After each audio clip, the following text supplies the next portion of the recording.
Are we good?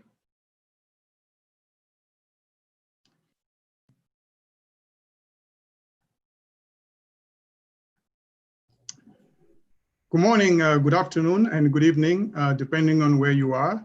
Thank you for joining us for this virtual event on the post-COVID global economic outlook.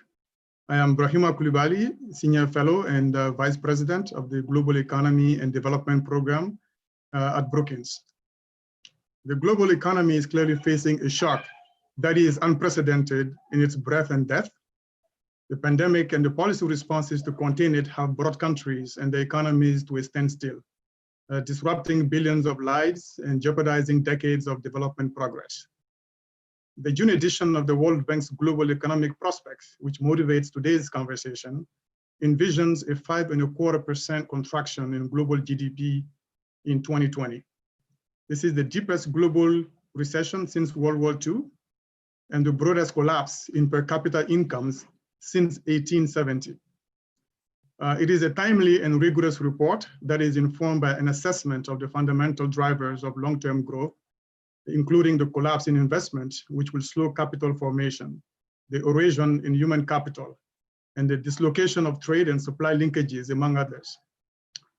But beyond the headline economic growth number, the pandemic is having a disproportionate effect on lower income countries where the dependence on commodity prices, tourism, remittances are largest, and where economies are dominated by the informal sector with limited ability to adjust to COVID-related measures such as confinements. Similarly, the most vulnerable populations in the advanced economies are relatively more exposed. As such, the pandemic is likely to leave a legacy of even wider inequality between and within countries, unless policy responses integrate this dimension. It was refreshing to see the report acknowledge the impact of COVID on inequality. But as disruptive as the pandemic has been to the lives and the economies around the world, there is unfortunately still great uncertainty as to whether we have seen the worst case scenario. Notably, the epicenter of the pandemic appears to have rotated to the global south, where the ability to combat the virus is more limited, and where fiscal policy responses to cushion the economies are constrained by elevated debt levels in several countries and by the inability of countries to borrow in their own currencies. The lack of sufficient global coordination and cooperation to fight the pandemic means that the global system remains only as strong as its weakest links, and the virus will remain a threat to the global economy unless it is eradicated in every country. We are also seeing a resurgence of new cases in some advanced countries, notably the United States, causing policymakers to dial back reopening plans. Meanwhile, and despite encouraging progress, the timing for the discovery of a vaccine or treatment remains uncertain. So the complexity of the current environment raises several questions in my mind. How sensitive is the economic outlook, particularly the rebound projected for next year, to the assumptions about the timing for reliable vaccine or treatment?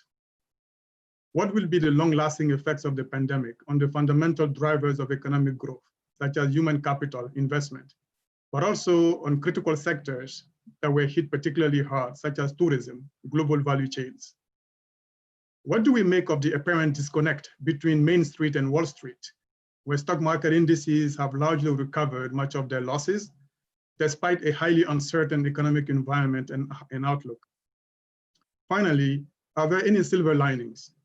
Where do we see opportunities to build back better and stronger economies? How should policymakers balance the near-term priorities while seizing the opportunity to revive the sluggish global productivity, which has been threatening major economies with secular stagnation since the global financial crisis? These are among the questions on our minds at Brookings as we imagine what a post-COVID global economy could look like.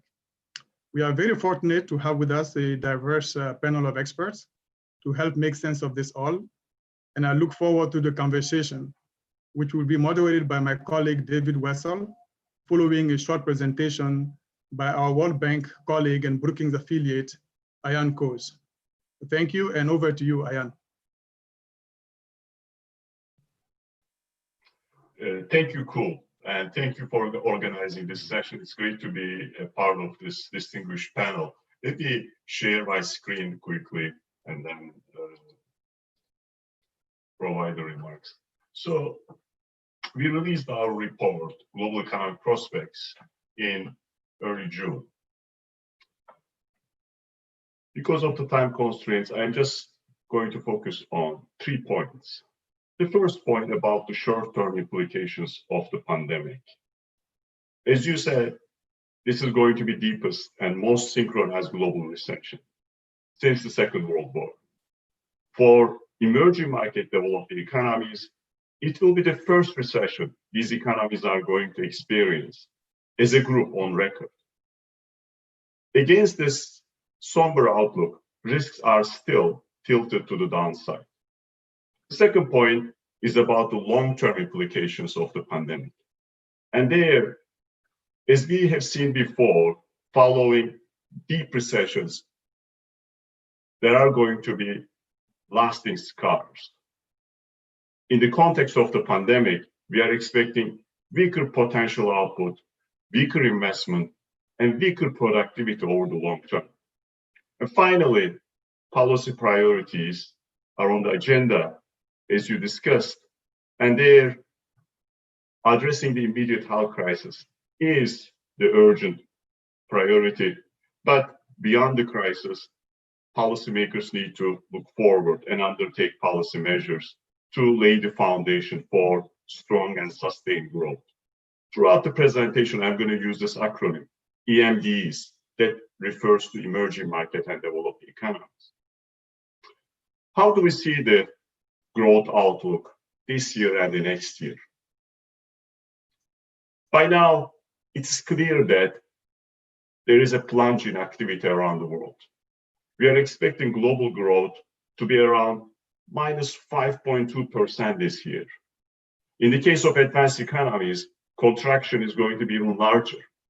For emerging market developing economies, these are the economies, they were really the engines of global growth for an extended period of time.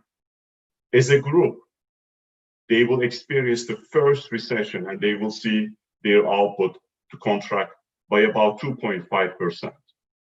If we look around the regions, you see differences, but pretty much a serious downturn is underway.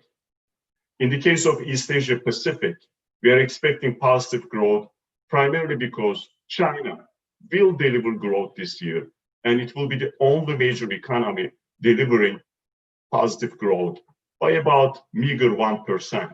That will push the East Asia Pacific growth to around 0.5%. Other than that, all regions will have historical contractions. Take Latin America, Caribbean. It will see a contraction it has never seen over the past 100 years. Growth will be around minus 7.2%. Sub-Saharan Africa, Europe, Central Asia, Middle East, North Africa. Regions, a number of countries with commodity exporters will see significant declines in their growth rates. Even in South Asia, a region that has no commodity exporter will see a historical contraction, as India will contract by about 3.2%. Next year, growth will come back, but we are expecting a relatively modest recovery given the downturn we have this year. This is a truly historical global recession. If we go back all the way to 1870, which we have reasonably good data, there have been 14 global recessions. In each global recession, you saw global economy contracting in per capita income terms. This will be the fourth deepest global recession, deepest one since the Second World War. The other three global recessions are important to understand here. Two of them were associated with world wars. So if you take out those two, this global recession will be the deepest since 1870, after the Great Depression. Another notable feature of this episode is that global economy will see the highest share of economies experiencing contraction in per capita output, slightly more than 90% this year. This number is higher even than what we saw at the height of Great Depression. There are risks down the road, and these risks still tilted to the downside. The single most important risk is a second wave of pandemic coming. Now, if you look at where we are, pandemic is pretty much under control in advanced economies, except the United States. If you take out United States from the sample, you will see that actually the number of daily infections went down significantly relative to where we were at the beginning of March. On the other hand, in emerging market developing economies, the pandemic is in full force. In Latin America, Caribbean, in Sub-Saharan Africa, in South Asia, we see a significant increase in the number of infections. These are the regions with limited health service capacity and limited testing capacity. So we have a limited understanding of the gravity of the pandemic in these regions. Now, beyond the short term, this pandemic will have long-term implications. There is no question there are large losses in output levels. And these losses are not going to be recouped next year when the growth comes back. In fact, as it happened during the 2009 global recession, we are not going to go back to pre-pandemic levels of output anytime soon. These types of deep recessions will have long-lasting scars, as they did in the past, and negatively affect physical capital accumulation, human capital accumulation, and of course, productivity. Now, another important consequence of this pandemic is how the global economy's ability to basically generate growth is going to be constrained by the devastating shock we are going through. Prior to the pandemic, global growth forecasts, long-term, 10 years ahead global growth forecasts, have been downgraded since the global financial crisis. In 2010, forecasters thought that the global economy 10 years ahead would generate growth about 3.3%. That number declined below 3% in 2014, and now it is around 2.4%. In all likelihood, the pandemic will have a long shadow over global growth expectations. Now, fiscal and monetary policy authorities provided an overwhelming response to the crisis. This response was necessary, but of course, sooner or later, there will be a bill. That bill will be in the form of much higher debt levels and much higher deficits. And it's going to be important, governments, to basically try to withdraw the stimulus when the time comes and think policy frameworks to basically reach sustainable levels of debt. This is another important risk we need to pay attention to. Every crisis has its twists and turns, and this crisis so far has not translated into the type of systemic financial stress we saw in previous episodes of deep recessions. But we shouldn't deceive ourselves. As we saw after the global financial crisis, there might be repercussions associated with the balance sheets, especially of those economies highly indebted. Policy priorities are clear. In the short run, dealing with the health and economic crisis is key. This will require supporting healthcare systems, helping vulnerable groups, and aiding viable corporates the idea is to keep the economy afloat and supporting the activity in an intelligent way. Coordinating policies globally is also critical. And in this context, we need to provide a debt relief to those economies, the poorest emerging market developing economies. They need this debt relief in the desperate times they are facing now. As the crisis abates, policymakers need to look forward and put in place policies for sustained long-term growth. And there are a number of important items. There is always this discussion about what is urgent, what is important. There are urgent policy issues here in the context of the short term, and there are critically important policy priorities when we think about the aftermath of the pandemic. And there, strengthening institutions and governance practice is going to be critical. Improving debt and investment transparency to attract the necessary inflows to support activity will be important. Above all, coordinating policies globally to address global challenges is key, including those related to threats to global public health and providing the necessary information when these types of challenges emerge. Global trade and financial systems are also experiencing headwinds. Multilateral agreements to push forward and agreeable and basically more friendly trading system and the financial system necessary to establish.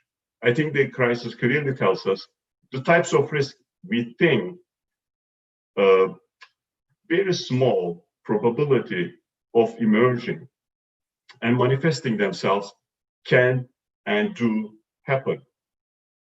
In this context, it's going to be important to address the challenges associated with the climate change. So, like we saw during the global financial crisis, there is a discussion about the shape of the recovery. Many shapes have been proposed: the V shape, W shape, U shape, the saxophone shape, the bathtub shape, the Z shape, the swoosh shape recovery. I think this debate is useful to simplify the kind of the trajectory we are thinking about as global economy struggles with the pandemic. Let's make no mistake about the nature of the recovery. Whatever it is shape, it's going to be a painful one. And policymakers need to provide immediate, comprehensive, bold responses and think through how they are going to basically eventually turn their economies around. With that, let me stop here. Thank you.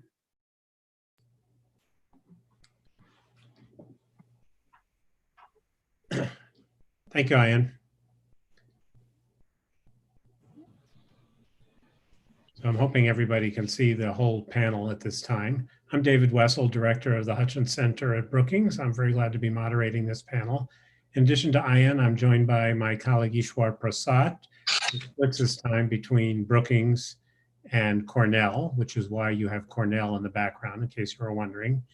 And Joyce Chang, who's the Chair of Global Research at JP Morgan, which you can tell from her backdrop. She only has one employer. And Brahima Kulalabi, who you met at the beginning of our program, who's the new Vice President for Global Economics and Development at Brookings, is going to join us as well, particularly given his interest in Africa. But I'd like to start with Joyce. And Joyce, I'm interested in whether your view of the world economy matches the one that Ian just laid out, and particularly what you see in emerging markets. You talk in your recent report I saw about a growth rebound, a powerful growth bounce in the second half of this year in emerging markets. But we know, and Ian's presentation made clear, that it's a very diverse set of markets. Latin America is different from Africa, which is different from China. So how do you see the world, and particularly how do you see it differently than the World Bank? Thank you so much, David, for those questions. And thank you so much to the Brookings Institution for the invitation and for an excellent report from Ayhan. Well, let me just start with the first question, actually, that Ayhan had brought up is, why is there such a disconnect between Main Street and Wall Street? And then I will go into the emerging markets discussion. And the first thing I would say is just that this time around, compared to the global financial crisis, you had an immediate proactive response from all of the central banks, developed country and emerging market central banks. And if you look at the size of the expansion of the balance sheet, we estimate that it is about 20% of GDP. Now, if you compare that to what happened during the global financial crisis, that it was about 6% of GDP. So you've expanded the central bank balance sheet by more than 3 times what we saw in the global financial crisis. At the same time, if you look at how low interest rates are right now, we estimate that nearly 70% of global government debt has a yield of 50 basis points or less. So you've got negative yielding debt, but then you have basically close to zero yielding debt for 70% of the market. And that's pushed money into the equity market. At the same time, your market liquidity, though, is really poor here. So you've got to be careful that you're going to have this return in volatility. I mean, we estimate that the liquidity is still about 60% weaker than it was below in the market depth what it was pre-pandemic. So that's the first thing I'd say about the disconnect between Main Street and Wall Street. You've seen a Fed balance sheet that has expanded by $3 trillion. You see that they're on a buying spree of epic proportions here. But let me just turn to the growth outlook and the growth forecast. And we do agree very much with Ayhan that this is the largest decline in 70 years. It's the 3rd largest in 120 years. And we have the advanced economies contracting by 4%. And in emerging markets, if you take out China, because we have China growing, one of the few countries growing positively at 2%, you've got a contraction that's in the order of 6% or more in the emerging markets countries.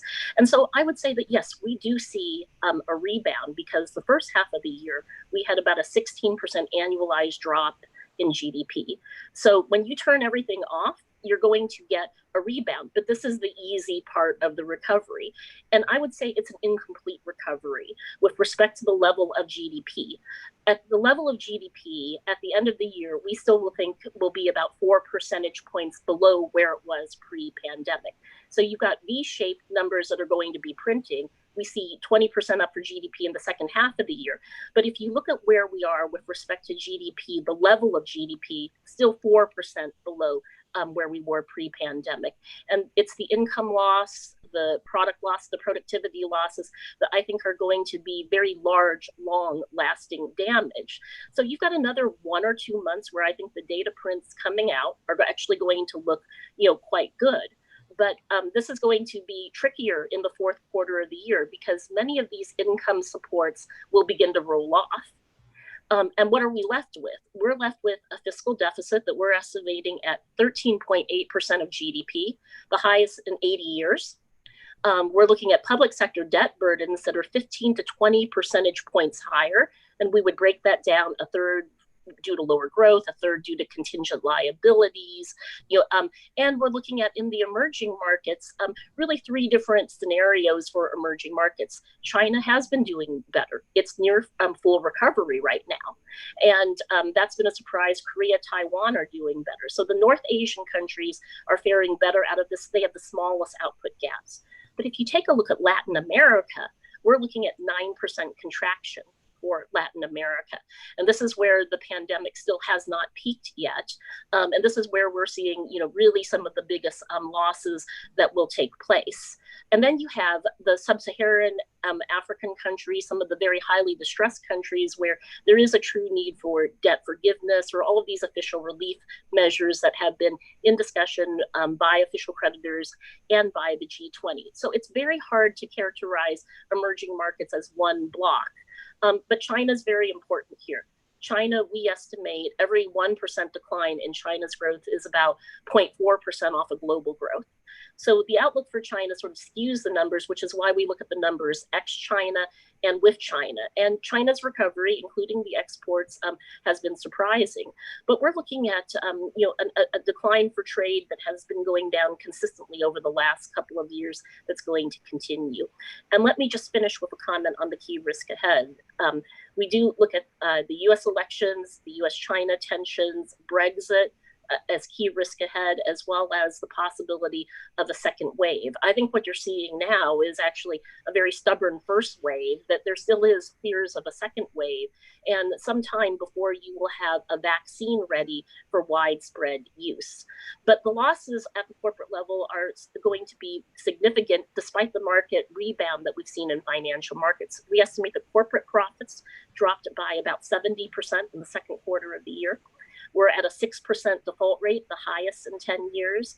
We've had $150 billion of debt downgraded from high grade to high yield to junk.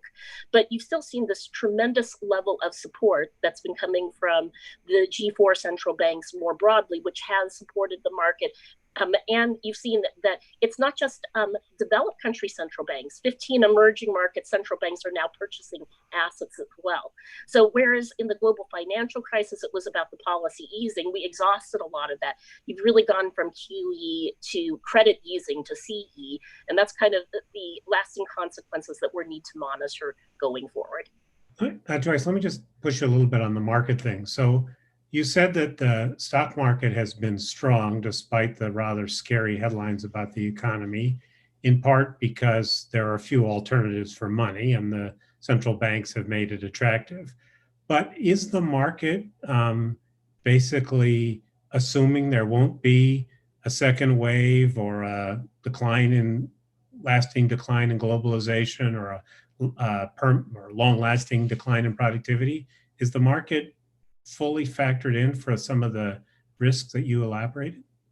Well, I think the market is, first of all, factoring in that the Fed is going nowhere anytime soon, that the central banks are in this for the long haul, and that this has been a real paradigm shift. And I think they're assuming that there will not be a lockdown like we saw in March and April. That even if you have a second wave, it's not going to be met with that type of lockdown, that we are seeing second waves, but we're not seeing as big a wave of fatalities as we saw a few months ago. But I think what the market is looking at is a search for yield. 80% of the S&P 500 stocks now have a higher dividend or shareholder yield than 10-year US Treasury yields. So if you've got 70% of the debt at close to a zero yield or sub-zero, there has been a search for yield in the equity market. You've also had record issuance out of the US high-grade corporate bond market. We think it will hit 1.6 trillion this year because corporates are trying to get ahead of this. They're trying to really create the fortress balance sheet and raise money when they can do it at near zero so that they do have a cushion if this continues to endure. But I would just say that, it's not a V-shaped recovery. It's a partial V. What we're seeing right now is a necessary but insufficient condition for a V-shaped recovery. It's a very incomplete recovery. Thanks. Ishwar, I'm going to invite you to react to whatever you want, but I have one question. So what Joyce and Ayan have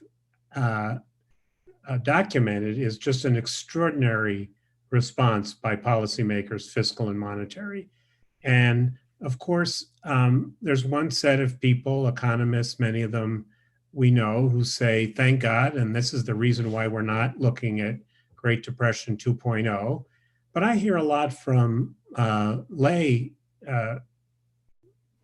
people about this seems like some kind of perpetual motion machine. How long can we go on with governments issuing trillions of dollars of debt and the Fed printing enough money and buying half the bonds that the Treasury issues? And what are the risks to this sort of policy response and perhaps asset bubble? The risks are a key issue, David, and certainly listening to where Kuhl started reading Ayhan's report and listening to Joyce, there is a great deal to be concerned about, but perhaps we should also be humble enough to recognize that we economists are terrible at forecasting turning points of recessions, and it's a lot easier to get carried along with wherever the economy is right now. And certainly all the indicators that one looks at right now would suggest that there is a lot worse to come, and yet the financial markets seem to be doing okay. And Joyce has given us some reasons why that might be so, that is really not related to fundamentals. But there are a couple of promising things that are worth keeping in mind. I mean, who would have thought just 2 months ago or 3 months ago that the Chinese economy would be where it is today, where, as Joyce pointed out, a recovery does seem to be in motion. The manufacturing sector is doing all right. Even the services sector does seem to be picking up. The capital flows to emerging market economies remarkably are picking up once again, even though there is a lot to be concerned about, especially among the weaker emerging market economies. And even in the US, we are beginning to see some of the purchasing manager index numbers beginning to come back up. So perhaps it's not all doom yet, although certainly at this stage, the doom story is a lot harder to tell. And it's easy to tell partly because if we separate out what's going on into the demand and supply components, the initial phase of this shock did look like a massive demand shock, although there were certainly supply disruptions because of the lockdowns as well. But there was a perception that perhaps once we got past the lockdowns, the supply aspect could be better taken care of. And on the demand side, certainly macroeconomic policies, both fiscal and monetary policies, can counteract some of the downturn. And as you pointed out, David, there have been huge amounts of stimulus that practically every major economy has thrown at this problem. And it's at least forestalled the worsening of demand, although whether it's supported demand enough to provide a robust recovery is far from obvious yet. But the bigger question in my mind is whether these policy tools, going back to your question about the risk calculus, are really going to help in terms of supply.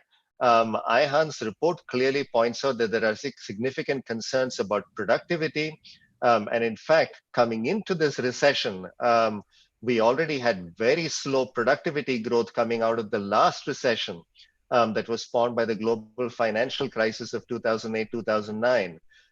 Private investment across the world was quite weak, even in China, which has had decent investment growth. Much of that has come from investment by the public sector, by the state-owned enterprises, rather than private sector investment.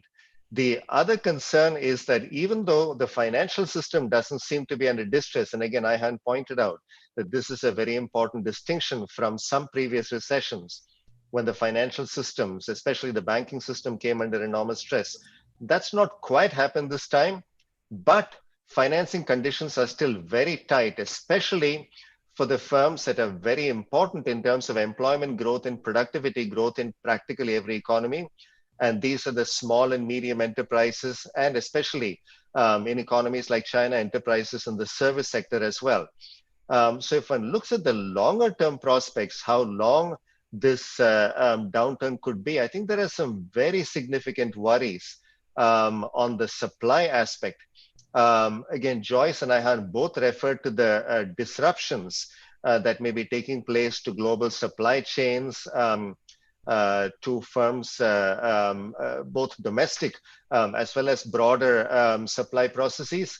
And these may be with us for a while. Here again, one could potentially tell a positive story. Many firms, many countries are, of course, experiencing very significant negative effects on these supply chain disruptions. So one obvious answer might be onshoring. Another obvious answer might be diversification of supply chains. Both of these ought to lead to more investment once things settle down. Because when you're trying to rejigger supply chains, that is going to lead to some more investment. Perhaps we'll get less of the benefits of globalization and the cost effectiveness of global supply chains, but you could get a short-term boost in investment. And therein lies one other problem that I'll end my remarks with, which is confidence. Business and consumer confidence are shattered right now. Businesses already were not investing as much as they could, even firms sitting on large amounts of cash, simply because they did not feel that the environment was conducive. Remember, we're coming into the COVID pandemic-induced recession on top of a period of very significant trade tensions between the two largest economies in the world. and trade tensions between the US and many of its other major trading partners. So investment is already weak, business confidence was weak. One thing that happened in the 2008-2009 financial crisis was that the G20 did sort of stand together and say we will do things to try and control the negative effects of this financial crisis. What is remarkable is that this time we have had national governments, central banks stepping up to the plate, as Joyce pointed out, even more dramatically than they did during that crisis. But I think at a time like this, the sense that there is a concerted strategy, both at the domestic level and at the global levels, is really important in bringing back business confidence and consumer confidence. And we haven't quite seen that happen, partly because of lack of US leadership, but also because I think blame mongering about the pandemic seems to have become an important pastime of national leaders rather than getting to grips with the problems that we face at the national and global economies. So I think that is going to be an important thing to fix. And to my mind, one of the critical issues as we look at what the shape of the recovery is going to be and whether in fact this downturn gets to be more prolonged is really whether governments, in addition to these measures they're taking with monetary and fiscal stimulus, really provide some sort of concerted strategy for dealing with the public health dimension, but also the broader policy dimensions and coordination of these policies, both domestically and globally. I'm not that hopeful, but I hope things will change. Let me ask you, Eshwar, how would you grade the performance of the International Monetary Fund and the World Bank? Have they been aggressive enough? They've certainly tried hard. I think the willingness of the IMF and the World Bank to use their resources to the extent possible to buffer especially the much weaker economies and to try and coordinate debt relief, I think has been very much along the right lines. Certainly there's been some resistance from national governments, but I think for the small economies, some moratoriums on debt payments, but ultimately grants in the form of debt relief or debt write-offs are going to be crucial. None of the standard adjustment mechanisms that came into play in previous crises are working well for the emerging market economies and developing economies right now. You don't have China, even though it may register some mild positive growth this year, pulling the world economy, including commodity exporters, out of this problem. For developing countries that rely on export revenues, even when their currencies are depreciating, there is virtually no external demand.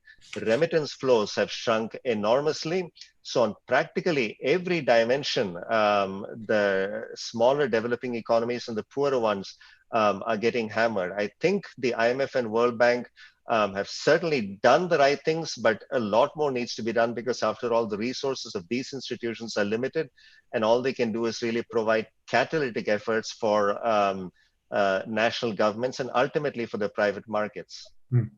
Cool. One of the things that both the World Bank and the JP Morgan report underscore is that this crisis has not been as bad in Africa as it's been in Latin America. Penny Goldberg, who used to be the chief economist at the World Bank, now back at Yale, did a presentation at the Brookings Papers on economic activity where she expressed some surprise that COVID hadn't been more devastating in the very low-income countries with not very robust public health systems. So I wonder whether you think that, A, should we believe the data on Africa, that Africa has been relatively less harmed by this? And B, is this just the calm before the tsunami hits them?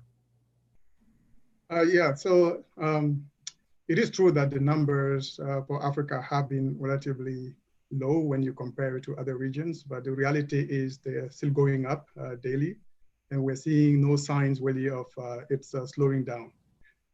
So to the extent that this really reflects the reality on the ground, and then Africa is spared by the worst of it, it's very much welcome and may suggest that some of the policy measures have been taken, have been effective. But I would caution because detecting cases means that you've also been able to do widespread testing. And the health capacities really such that we can't be confident that there's been sufficient amount of testing to declare that Africa will be spared by the worst of it. But we certainly hope that that will be the case. But for that to happen, we really need to step up in terms of randomized testing to be able to know for sure. On the economic front, I think just to put in context, before this pandemic, really Africa was looking at a very robust quarter century in terms of economic growth. You're going from early 2000 through 2025, it was going to have a 5% growth on average, and that would have been home to 7 of the 10 fastest growing economies through 2025. And so this COVID moment really came and disrupted that drastically. On the economic numbers and the forecast, and including the ones in the World Bank report, relatively speaking, it's still not looking bad, but we have to remember that population growth there is also really high. So we need first to normalize this by population growth and look at it in per capita income terms. So you would see a little bit narrowing of that gap in terms of how COVID is affecting the economies. And it's going to be the continent's worst economic performance in 30 years. So for them, this means quite a lot. And as was alluded to earlier by Ishward, I mean, they've been hit on every dimension. Commodity prices, you have oil price tank by about 55% in the first 3 months. But in the 2014 shock, it took several months for it to reach that level of decline. So that's certainly dealt a severe blow. You have remittances, tourism that make up a big chunk of those economies. They're going to suffer from it. If you look at remittances, for example, it was about $85 billion in 2018. Just compare that to ODA, which was around 50 billion. So it's kind of showed you the extent to which this can really affect the economies. But importantly, these are economies highly reliant on the informal sector. So then confinement there has really meant that a very disruptive economic activities, foregoing living wages, etc. So that's also going to have its own economic effect. So in many ways, it's like having many crises in one for the African economies. But it's comforting to hear that there are some green shoots, at least in terms of recovery, because in Africa's case, the performance of the global economy and the external sector will be really important. If you remember, Africa is one of the regions where the economic crisis preceded the health crisis, mainly because of the reliance on the external sector. So similarly too, as we're seeing signs of recovery on some external environment, particularly China, we should begin to also see some positive spillovers from it. But the key issue is how to come out of it while still being able to preserve some fundamentals. And there, the ability to mobilize resources to really respond to the health and economic fallout has been a significant constraint. Accordingly, you're only seeing about 1% of GDP in terms of fiscal response. For the advanced economies, particularly the US, we've seen over 10%, and other major economies somewhere around 4 or 5%. But in African countries' case, very meager, less than 1%, because these countries are really unable to borrow in their own currencies to master the kind of fiscal response that is necessary to get ahead of this crisis. So this is where IMF and the World Bank and other international institutions' efforts have been very helpful, but as was pointed out by Ishward, they've gone a long way, but not enough. And what has been missing is the being able to think outside of the box and to adopt more unorthodox policies that, like many other advanced economies have done. But policy responses have so far been a bit incremental and a bit constrained by policy orthodoxy, which is not really what this moment demands. Interesting. Well, give me an example of some non-orthodox thing that you think the international financial institutions ought to be financing for low-income countries. For the low-income country, I think for starter, they could begin by looking into the SDRs. And I think many have suggested creating $500 billion of SDRs or special drawing rights, the currency. Even 1 trillion, yes, the special drawing rights. So, but then in that case, as was alluded to, it requires a supermajority on the part of the IMF to be able to pass that. But the political will is just not there. And I think the G20 has tried, but they just could not get that political support for it. See, Ian, one of the things that has been noteworthy over the last several years is in part thanks to China, but not exclusively, a steady decline in the number of people who fall below the World Bank's definition of poverty. While there's been an increase in inequality within countries, like within the United States, there's actually been a decrease in global inequality, in part because so many people at the bottom have been lifted out of poverty. And it looks like this progress is being disrupted by the COVID pandemic and the global recession that you described so graphically. And I'm curious whether you think, well, first, how big a deal is this? But secondly, is this something that we can recover from, and in a couple of years this will look like a hiccup, or is this a long-lasting setback to that progress? David, implications of the pandemic for development outcomes have been quite significant. Let me start with this issue of poverty. So I talked about this global recession, and that global recession in the baseline, we are expecting, 5% contraction. A good outcome we are thinking will be 4%. Worse outcome could be 8%. Depending on these outcomes, the number of poor will increase anywhere between 70 to 100 million this year. This will be the first time after a number of years we see an increase in the number of poor globally. And of course, with this deep recession and the health crisis we are seeing around the world, there are these gains. Global economy has been able to register over an extended period of time in the context of, broader development objectives. And I think that we are going to lose a significant share of those gains. So there is short-term damage. Beyond that short-term damage, when you look at the kind of the long-term consequences, one important issue, how this pandemic will affect potential growth, the ability of these economies to generate growth. And there we are really concerned. Ishwar mentioned the confidence issue. Confidence, of course, plunged. We have seen the type of uncertainty, policy uncertainty we have never seen before at the global level. That has a direct impact on investment. And that impact, will be there for the foreseeable future. And then you have this millions of unemployed. Unemployment comes always with erosion of human capital. In many countries around the world, school-age children having all types of challenges to acquire the type of education they used to acquire under normal circumstances. There is erosion of human capital associated with this, constrained schooling environment.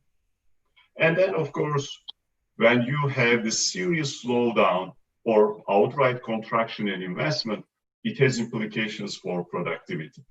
Why all of these collectively important? You need to have growth to reduce, poverty, and you need to have growth to have, a larger pie and to have income distribution to improve the inequality outcomes. So the pandemic creates all types of challenges, and I'm afraid in terms of development outcomes, the types of challenges we have prior to the pandemic will be basically magnified because of it. Joyce, you mentioned briefly, used the phrase deglobalization, and I'm wondering whether you think we'll look back at this period and say that 2007 was the peak of the short-term peak of globalization, trade, of foreign direct investment, and whether we'll be on a steady downturn, trade as a fraction of GDP and stuff like that.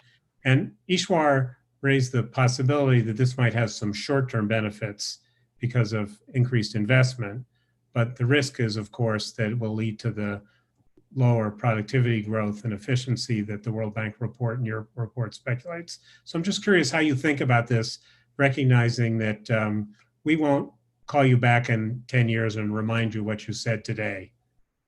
Well, deglobalization is a very serious long-term threat, but it also is within some of the control of the political actors. So the US elections, the way US-China tensions play out, Brexit, all of these factors are big influences. But what we really saw was that trade intensity have, basically stalled after the global financial crisis. And then you've really seen sort of, four waves of what I would call different shocks. You had the recession after the global financial crisis was the first shock. The second was 2015, 2016, when you had the slowdown in emerging markets, a collapse in oil prices. Then in 2019, you had the US-China trade tensions. And now you have basically the pandemic and all of the supply disruptions. But it is something that also happens very gradually. And I would say that, if you take a look at the US-China tensions, one thing that one has to note is if you look at the American Chamber of Commerce and the European Chamber of Commerce surveys, and you look at the business responses, 83% of US companies say they're not considering relocating their manufacturing outside of China. Only 11% in Europe say that they're considering this. And you still see that there are a lot of things that you can't delink that easily when you look at China. So first of all of these companies still want access to China's market. Secondly, China is still the only country that, if you look at the 666 manufacturing components, can actually manufacture all of them. And they have a skilled labor force with 1.4 million of STEM graduates annually. They have the infrastructure, and they also have government support in some of these sectors. So I don't think that supply chains are going to move that easily. I do think you'll see more companies thinking about China plus one. And you will still continue to see between the US and China, what was a trade war has really been always, in my opinion, more of a tech war, where these issues are going to continue to linger on, irrespective of which administration it is. I mean, there's real Republican and Democratic concern on some of the technology issues. So I would say that, we do see this as a longer term threat, and one that had started well before this pandemic, as far as having different waves of shocks that it's working through. But I wouldn't over exaggerate that you can actually change the model that easily. And I still do think that there's a lot of discussion that will, take place after this crisis on what is the right kind of way to look at getting back to a more multilateral structure, or will it stay in something that is, in more of a populist realm? One thing to note is that many of the populist leaders have lost support during this pandemic. They have not gained support. So there are reasons to have some optimism as we look ahead. So we have about 8 minutes left, and I thought I might ask a question that each of you can answer briefly. And basically it is, beyond the obvious, the number of cases of COVID, which will be the most important factor, what is one thing or two things that you think will most determine whether we have a more robust recovery in the beginning of 2021? What is the things that really matter? Ishwar, can I start with you? What would you think would be the most important thing? So I just testified before the House Committee on Small Businesses on Supply Chain Disruptions a few days ago. So I've started getting much more attuned to the fate of small businesses. And I think what happens to small and medium enterprises, as I alluded to in my earlier remarks, is really going to be crucial for every economy. These are the firms that have suffered the most because they've had traditionally the smallest cash and other types of buffers. And if you look at an economy like the US, the net job creation by these firms is not that large. But right now, given that they've taken on the brunt of the job losses, unless that sector comes back up relatively quickly, it's going to be difficult to sustain decent employment growth in a robust way in the US. If you look at China, most other emerging market economies, small and medium enterprises are absolutely crucial to both employment and productivity growth. And having financial systems not be under stress is a good thing, but there is going to have to be a way, partly with policy support, to make sure that these firms are taken care of. Because if not, economic revival is going to be very difficult to come by, especially in terms of consumption. We've seen the uncertainty that Ayhan alluded to, spiking household saving rates. That's, of course, largely because of the better off in most countries raising their precautionary savings, but there are still many people hurting, and those people that are hurting are usually tied to those smaller enterprises. So that, I think, is really the key to economic revival. Cool. What would be yeah, I think I would agree with what each one said, but what I would point out in particular is that this crisis, I view it as first and foremost a health crisis, and then secondarily an economic crisis. So to me, the certainty around the rebound begins with having clarity on the timing, either vaccine or treatment. If we do not have that, and then this is more prolonged, I think the situation will be untenable, no matter how much stimulus we pump into the economies. Okay. Joyce? No, so let me agree both with all the points that have been made, but I would say a key thing that we're looking at for the U.S. in particular is labor income. So you've got the easy part of the recovery, you turn everything off and then you turn it back on. But the real question is, are you going to be able to create jobs? So the unemployment numbers actually were not as bad as some people thought, but we went into this with a 50-year low on unemployment. Mm-hmm. And if you look at the packages, private labor income, we estimate has contracted by 1/3, but you basically had the stimulus packages have made up like 20 percentage points of this. So those stimuluses will roll off. So will those jobs return? And it's very much in line with what Ishwar said. Will these small and medium-sized businesses be able to be sustained and to rehire? And what happens when all of this stimulus rolls off? But I would totally agree that we have to go back to the science of this. What is the duration of this recession? Because we're assuming right now that it's very deep, but it's also short-lived. So will there be a vaccination that is actually suitable for widespread usage amongst the population? And the third thing I would just mention is commodity prices. Commodity prices are still incredibly important for emerging markets countries, and particularly for Latin America. I think that, given that that's one of the hardest hit regions, that's going to be very important. That's also very tied to the China cycle as well. But we heard about this for Africa as well. That's also been key to the outlook, that you still have that, and that the commodity prices are a big driver for emerging markets. Thanks. And Ayan, what would be at the top of your list that would increase the chances of a less unpleasant recovery? A recovery can be strong and sustainable only if it is basically coming along with a sharp increase in confidence. I agree with what other panelists said. We need to see confidence coming back, and we really need to see that financial market participants think that we will not have a financial stress event down the road. These two go hand in hand, and all gonna depend on how policymakers are going to carry on. It goes back to the question you asked at the beginning. Sooner or later, some financial market participants might ask how we are going to basically go forward with this large-scale policy support measures. I think that that type of question can generate all types of confidence issues and can trigger financial stress episodes as well. So we need to pay attention to basically the confidence is the single most important indicator as we are moving forward. Great. Well, I think we're out of time. I want to thank Ayan for a very comprehensive report, and I recommend that if people only looked at your slides, they go to good taste, but there's a lot more in the details of the report, which is, of course, on the World Bank's website.